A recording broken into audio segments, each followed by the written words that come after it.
This VEVOR heat press has some really nice features. First off, it's a lot smaller than our other heat presses. This one is only about 12 inches by 14 or 15. You can turn it on, you set your temperature, and you set your compression time. You can adjust here with the screw how much pressure you want to put down. You've got a nice area here with a high temperature foam. They can absorb the piece, the t-shirt, or the material that you're going to be applying the heat to. And now when you pull down on here, it's going to provide a whole bunch of pressure, and it's going to start the timer. The timer will start to count down. It'll beep when it's all done. You bring this back up, and this one's really nice because we have a drawer here. So we can pull the work out from under the heat. The heat stays where it's at.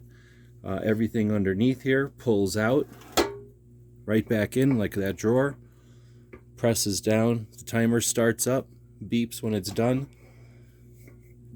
It's a lot smaller footprint on the table than a lot of the other heat presses out there, and the drawer means you don't have to swing it or move anything. You don't need a lot of overhead room like some of the opening types, and you don't need the room on to the left and right like some that swing open.